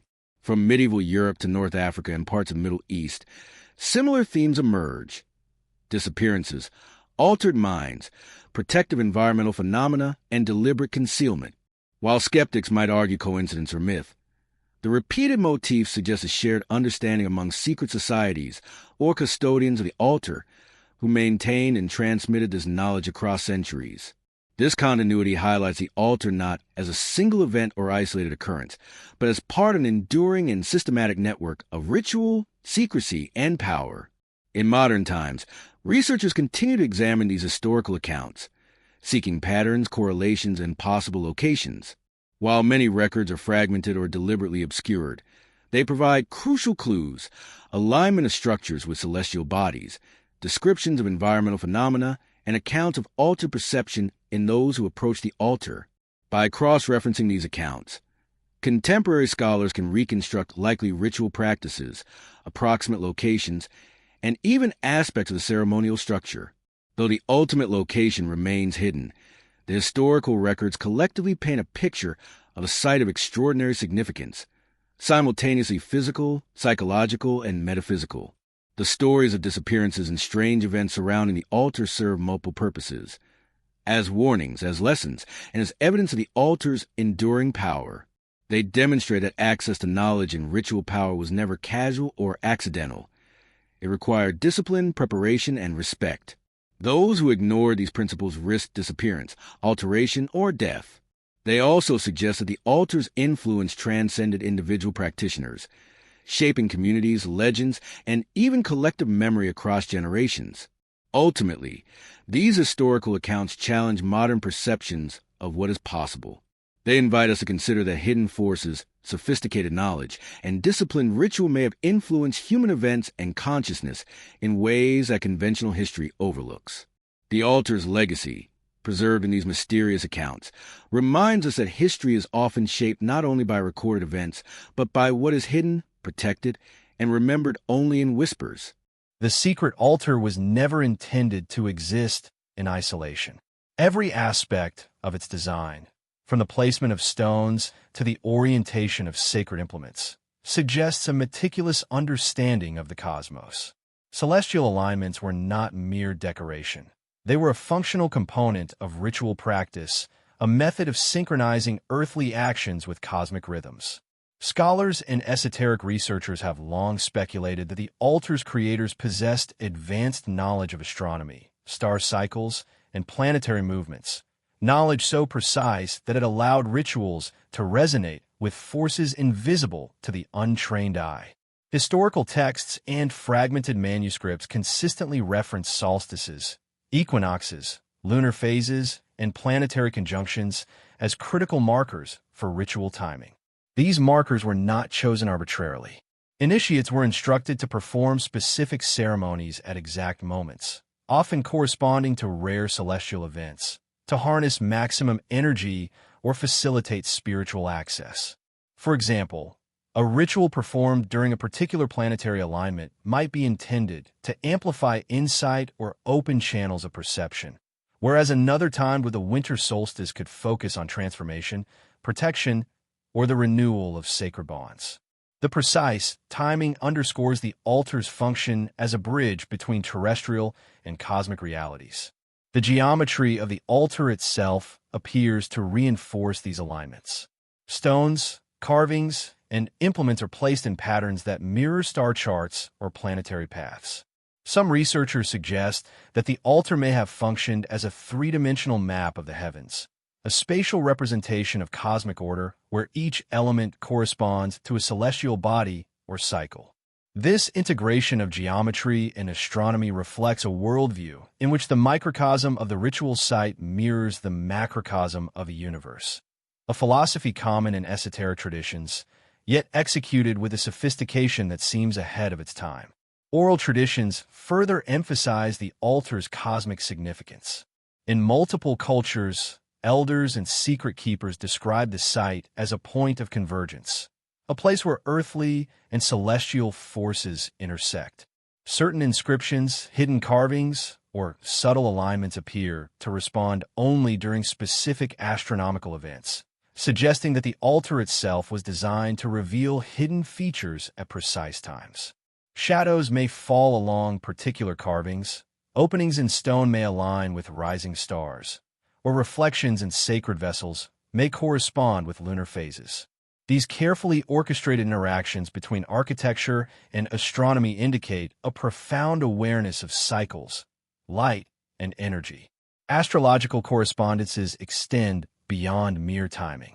Manuscripts hint at planetary influences over the altar's rituals, linking planets to specific implements, chants, or gestures.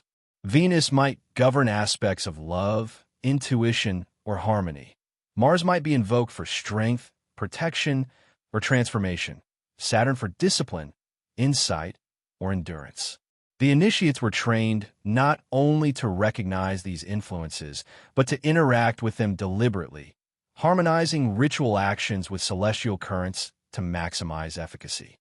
The altar, therefore, acted as a tool for navigating and manipulating the subtle interplay between human intention and cosmic forces. Some researchers even speculate that the altar's alignments may have included knowledge of long-term astronomical cycles, precession of the equinoxes, eclipses, or nodal points of planets. If true, this suggests that the creators had a temporal awareness extending far beyond their immediate epoch, planning rituals to resonate across decades or even centuries. This level of foresight implies a continuity of knowledge and practice maintained by generations of initiates, each preserving and expanding upon the understanding of cosmic interactions encoded in the altar's design. The mystical connections of the altar were also experiential. Initiates described sensations of heightened awareness, perception of energy flows, and even communication with unseen intelligences when performing rituals aligned with celestial events. While modern interpretation might frame these experiences psychologically, initiates and their manuscripts treat them as real, tangible effects resulting from precise interaction with cosmic forces. The combination of timing, geometry, and ritual creates a multi-layered experience that integrates mind, body, and environment into a single, cohesive interaction with the universe. Moreover, the celestial framework served as a safeguard. By aligning rituals with predictable astronomical events, the altar's designers created a structured system that minimized risk. Mistimed actions or misaligned implements could nullify outcomes or provoke unintended consequences. In this sense, the stars themselves became guides, providing order to the potent forces being engaged and ensuring that the ritual's power was wielded responsibly. The very heavens acted as both clock and compass, enforcing discipline while amplifying potential. Even subtle details of the altar, its orientation, carved symbols, and stone placements, reveal an understanding of light and shadow, reflection and focus. During certain celestial events, sunlight or moonlight would illuminate specific carvings or highlight particular objects, signaling moments of activation. Shadows cast in these alignments were interpreted as sacred markers, guiding initiates in the correct sequence of ritual actions. This interplay between cosmic cycles, light, and human intention illustrates a level of sophistication rarely attributed to ancient ritual sites, suggesting that the altar was conceived as a living interface between human consciousness and the cosmos. Ultimately, the celestial alignments of the altar emphasize a recurring theme. That power is both structured and disciplined. The universe itself becomes a collaborator in the ritual, amplifying, guiding, and framing human intention. By integrating geometry, astronomy, and ritual, the creators of the altar ensured that its influence would resonate across time and space, a testament to their understanding of forces that transcend the mundane. These cosmic connections are not merely decorative or symbolic. They're integral to the altar's purpose, reinforcing the notion that every ritual, every gesture, and every alignment was part of a larger, universal design. The secret altar, in its alignment with the stars, is therefore not only a site of human action, but a bridge to the heavens. It embodies the convergence of earth, mind, and cosmos, a focal point where ancient wisdom, meticulous design, and cosmic forces intersect. To study its celestial connections is to glimpse the profound intelligence, foresight, and ambition of those who built it. A reminder that the altar's mystery is as much about understanding the universe as it is about mastering hidden knowledge. The secret altar was not only a site of ceremonial grandeur, but also a crucible for transformation, an environment designed to shift perception, expand awareness, and challenge the limits of human consciousness. The initiates recognized that true power was not solely in stone, implements, or celestial alignments, but in the mind of the practitioner. Through carefully structured rituals, they sought to dissolve the boundaries between ordinary perception and the hidden currents of reality, allowing the practitioner to access knowledge, insight, and experience far beyond the reach of conventional understanding. Rituals performed at the altar were multi-layered, combining physical action, sound, symbolism, and mental focus to induce states of heightened awareness. Chants, rhythmic gestures, and movement patterns were designed not only for symbolic significance, but to engage the nervous system and sensory perception. Sound, particularly, played a critical role. Tonal vibrations, cadenced repetition, and resonance within the stone chamber could alter brainwave patterns, heighten focus, and produce trance-like states. These effects, meticulously documented in fragmented manuscripts, suggest that the rituals were crafted with a sophisticated understanding of the mind's susceptibility to rhythm, pattern, and environmental stimuli. Visual stimuli were equally important. Carvings, inscriptions, and symbolic arrangements of objects were designed to guide the eye and, through prolonged observation, to engage the subconscious. Patterns repeated across stones, implements, and celestial alignments created a visual language, one that bypassed ordinary reasoning and spoke directly to the intuitive and perceptual centers of the mind. Initiates were trained to read this language, internalize its structure, and synchronize their consciousness with the ritual's flow. The effect was a heightened sensitivity to patterns, an ability to perceive connections invisible to the uninitiated, and a deepened awareness of forces both natural and subtle. Manuscripts indicate that altered states of perception were not accidental but central to the altar's purpose. Mental and sensory exercises were conducted before, during, and after rituals to condition practitioners for the experience. Breath control, meditation, visualization, and prolonged focus were used to prepare the mind, sharpen awareness, and align intention with cosmic forces.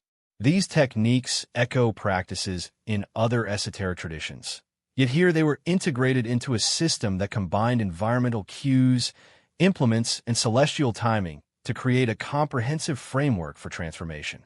The initiates' accounts describe phenomena that modern observers might interpret as hallucinatory or psychological. But for those who experienced them, these events were real, tangible, and transformative. Some report perceiving energy flows, auric patterns, or the subtle interactions between objects and the surrounding environment. Others describe encounters with entities, visions of distant realms, or profound insights into the structure of reality itself.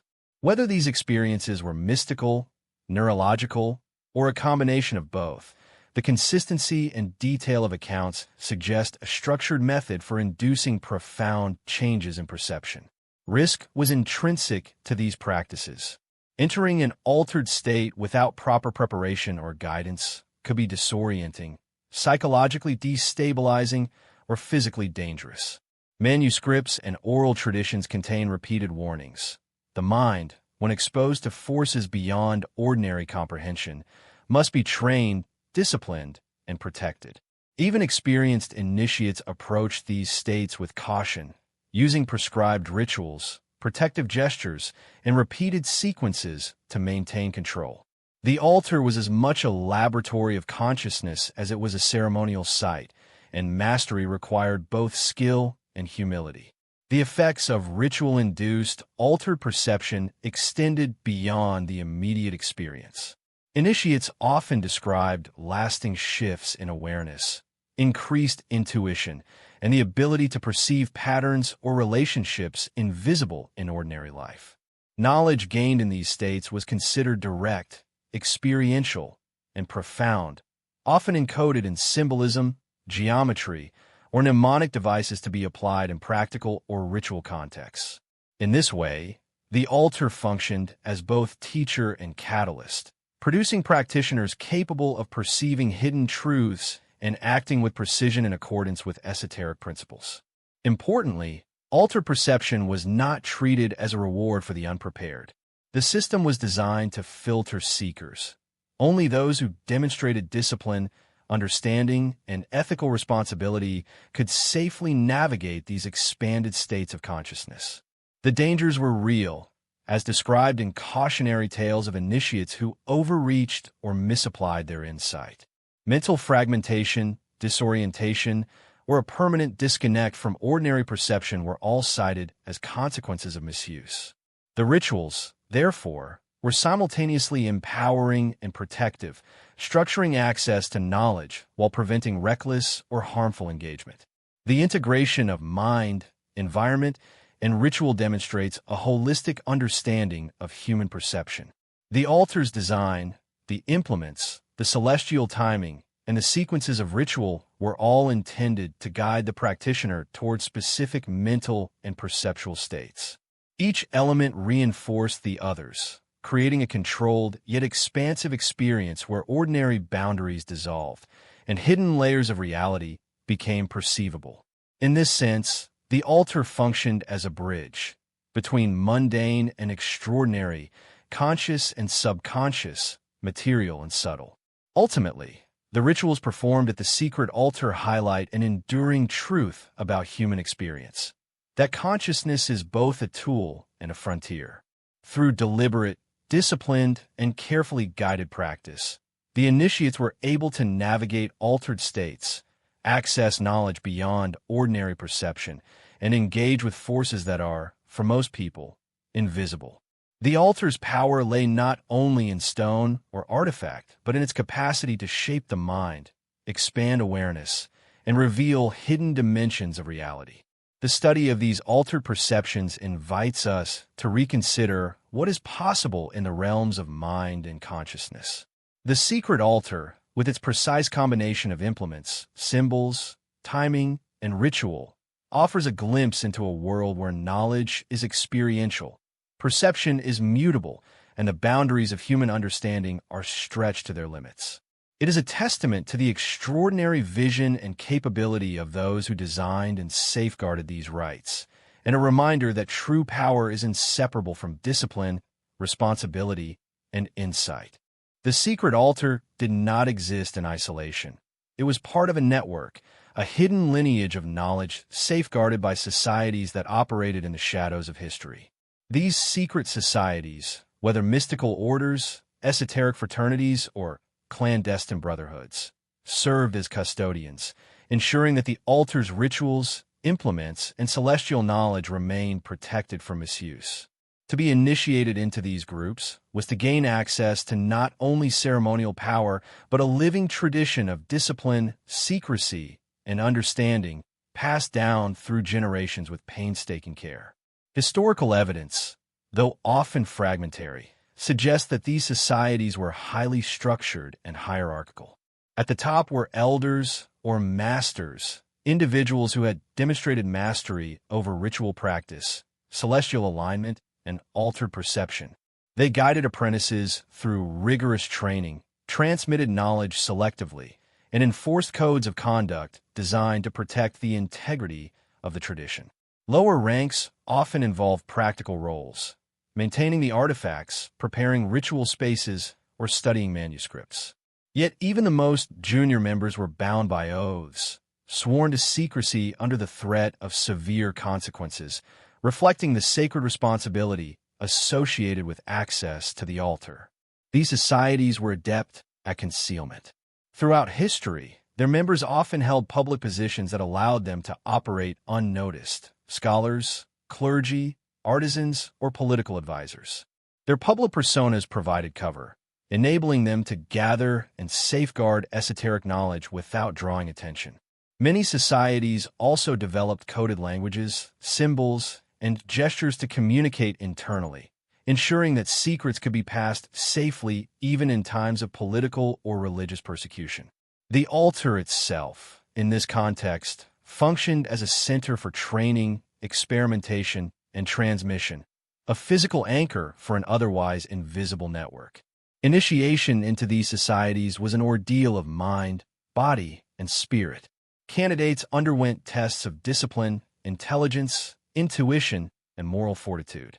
They were taught to interpret symbols, understand the cosmic principles underlying ritual timing, and navigate the altered states of consciousness induced by ceremonial practice. Each stage of initiation built upon the last, reinforcing mastery while emphasizing humility, responsibility, and awareness of the potential consequences of misused power. In this way, the societies ensured continuity of knowledge while maintaining the integrity of practice. The influence of the altar extended into the philosophies and teachings of these secret societies. Many manuscripts attribute esoteric doctrines, ethical codes, and mystical insights to the practices performed at the altar.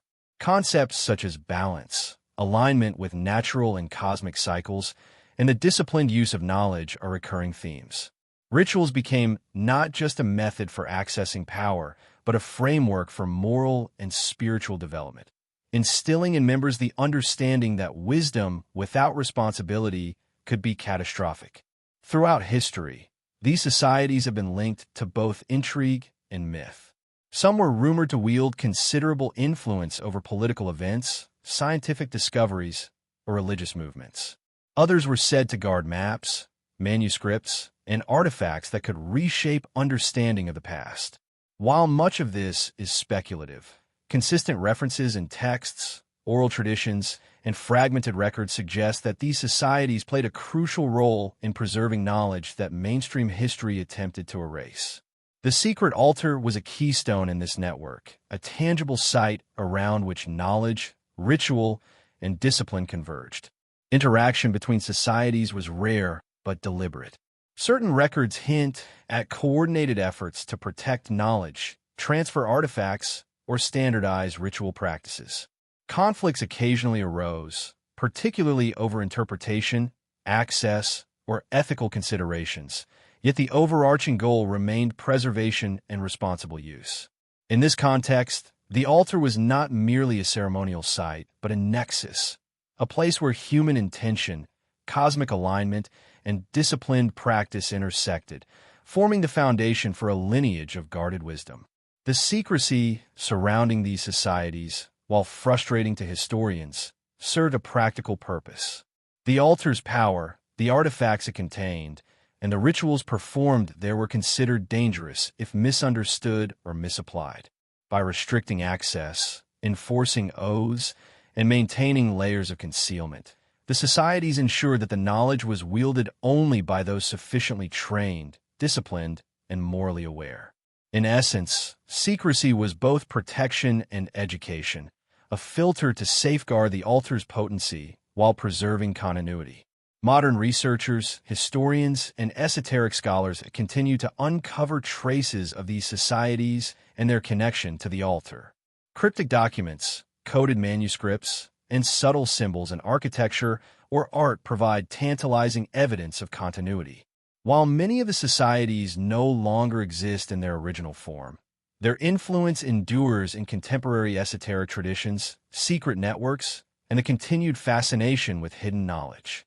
The altar, in this sense, is both historical and timeless, a focal point of human curiosity, ambition, and the disciplined pursuit of understanding beyond the ordinary. The secret societies also serve as a bridge between eras. They connect the ancient creators of the altar to modern practitioners, ensuring that rituals, cosmic alignments, and principles of altar perception are transmitted responsibly. Through mentorship, coded texts, and careful training, the societies preserved a living tradition that survives in fragments to this day. Without their custodianship, much of what we know or suspect about the altar, its implements, and its transformative potential would have been lost to time, obscured by decay, destruction, or deliberate erasure. Ultimately, the secret societies exemplify humanity's enduring desire to understand and protect knowledge that surpasses conventional understanding. Their stewardship of the altar demonstrates that power, when paired with discipline, secrecy, and ethical responsibility, can be preserved across centuries.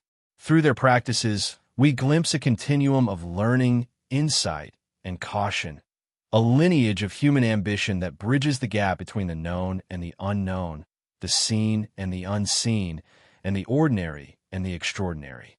And media networks operate using the same principles. Knowledge of cycles, patterns, and human psychology allows elites to manipulate events, perceptions, and outcomes. Algorithms and predictive analytics serve as modern instruments of prophecy, subtly shaping elections, markets, and social behavior. The invisible hand that guided kings, emperors, and popes now guides corporations, nations, and global systems. The narrator's voice intensifies. Control is no longer overt. It is subtle, systemic, and psychological. The world believes in spontaneity, but the rhythm of history is orchestrated by those who understand patterns of belief, cycles of power, and the psychology of obedience. Finally, the section ties everything together in a grand revelation. The continuum of hidden influence, stretching from ancient priesthoods to contemporary elites, demonstrates a persistent principle. Those who understand cycles, interpret prophecy, and manage perception wield disproportionate influence over humanity. History, war, religion, culture, and politics are all arenas in which this hidden architecture operates, largely invisible yet profoundly effective. The section concludes with a cinematic vision, a sweeping panorama linking ancient pyramids, medieval cathedrals, Renaissance cities, modern financial hubs, and global communication networks. The narrator's voice fades into a whisper. History is not random. It is a tapestry woven by unseen hands. From Babylon to Wall Street, from Delphi to Davos, the architects of destiny continue to guide the course of civilizations. The stage may change, the actors may differ, but the play, the grand design, endures. And while humanity believes it walks freely, it dances to a rhythm composed by those who understand the cycles, the patterns, and the hidden laws of power. As the screen fades to black, the music swells with a haunting crescendo, leaving the audience with a sense of awe, curiosity, and unease about the forces that have truly shaped history and continue to shape it today. May lie not in its physical contents, but in its approach to knowledge itself. Ancient teachings emphasized that understanding the universe was inseparable from understanding oneself. Wisdom, they suggested, was not passive accumulation but active transformation. Knowledge shaped the mind, and the mind shaped reality. This principle resonates in modern studies of consciousness, where cognition, perception, and reality are intertwined. By encoding ethical, spiritual, and practical guidance alongside technical instruction, the library ensured that knowledge could empower without corrupting, that those who accessed it would be prepared for its consequences. Prophecies and esoteric traditions reinforce this vision of cyclical knowledge, appearing, disappearing, and resurfacing when humanity is ready. The library's mystery may have been deliberately enduring, designed to teach future generations the importance of ethical responsibility alongside intellectual discovery. Humanity is challenged to reconstruct its wisdom with discernment, avoiding the hubris that may have contributed to its initial suppression. In doing so, we honor the library not merely as a historical curiosity, but as a living guide to understanding the ethical and spiritual dimensions of knowledge. Even in today's technology-driven world, the echoes of the vanished library appear. Cryptography, complex algorithms, and information theory bear remarkable resemblance to ancient methods of encoding wisdom. Pattern recognition, symbolic encoding, and iterative discovery, hallmarks of both ancient and modern systems, suggest that the same principles guiding the preservation of knowledge millennia ago continue to inform human progress today. This continuity hints at a hidden thread linking past and present, an unbroken lineage of understanding that transcends the physical destruction of texts or buildings. Ultimately, the vanished library serves as both a challenge and an invitation. It reminds humanity that knowledge is never neutral. It is powerful, transformative, and ethically charged. Its mystery endures because it is unfinished, demanding that each generation rediscover, decode, and integrate its lessons. It teaches that learning is inseparable from wisdom, and that the pursuit of truth requires both courage and responsibility. By studying what remains, fragments of texts, artifacts, coded symbols, and esoteric traditions, we are not only piecing together history, but also awakening latent potentials within ourselves. The journey to rediscover the vanished library is ongoing. Each fragment recovered, Each insight gleaned brings humanity closer to understanding the scope of wisdom once held within its walls. But the ultimate lesson is profound. The library was never just a building or a collection of scrolls. It was a living system of knowledge, a blueprint for understanding reality, and a guide for aligning consciousness with the cosmos. Its legacy persists in the questions it provokes, the mysteries it preserves, and the journey it invites us to undertake. Humanity's challenge is clear: to continue seeking, learning, and transforming. Not just to remember what was lost, but to embody its enduring principles in the world we create today and for generations to come. May lie not in its physical contents, but in its approach to knowledge itself. Ancient teachings emphasized that understanding the universe was inseparable from understanding oneself. Wisdom, they suggested, was not passive accumulation but active transformation. Knowledge shaped the mind, and the mind shaped reality. This principle resonates in modern studies of consciousness, where cognition, perception, and reality are intertwined. By encoding ethical, spiritual, and practical guidance alongside technical instruction, the library ensured that knowledge could empower without corrupting, that those who accessed it would be prepared for its consequences. Prophecies and esoteric traditions reinforce this vision of cyclical knowledge, appearing, disappearing, and resurfacing when humanity is ready. The library's mystery may have been deliberately enduring, designed to teach future generations the importance of ethical responsibility alongside intellectual discovery. Humanity is challenged to reconstruct its wisdom with discernment, avoiding the hubris that may have contributed to its initial suppression. In doing so, we honor the library not merely as a historical curiosity, but as a living guide to understanding the ethical and spiritual dimensions of knowledge. Even in today's technology-driven world, the echoes of the vanished library appear. Cryptography, complex algorithms, and information theory bear remarkable resemblance to ancient methods of encoding wisdom. Pattern recognition, symbolic encoding, and iterative discovery, hallmarks of both ancient and modern systems, suggest that the same principles guiding the preservation of knowledge millennia ago continue to inform human progress today. This continuity hints at a hidden thread linking past and present, an unbroken lineage of understanding that transcends the physical destruction of texts or buildings. Ultimately, the vanished library serves as both a challenge and an invitation. It reminds humanity that knowledge is never neutral.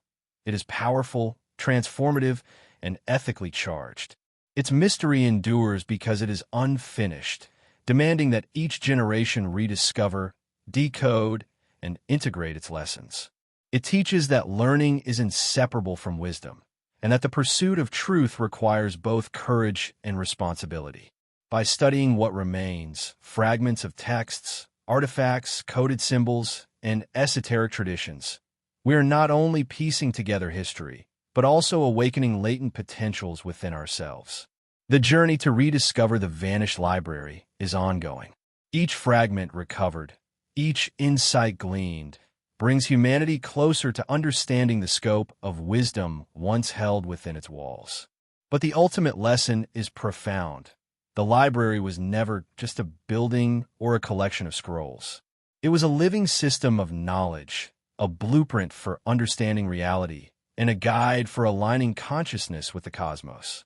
Its legacy persists in the questions it provokes, the mysteries it preserves, and the journey it invites us to undertake. Humanity's challenge is clear: to continue seeking, learning, and transforming. Not just to remember what was lost, but to embody its enduring principles in the world we create today and for generations to come.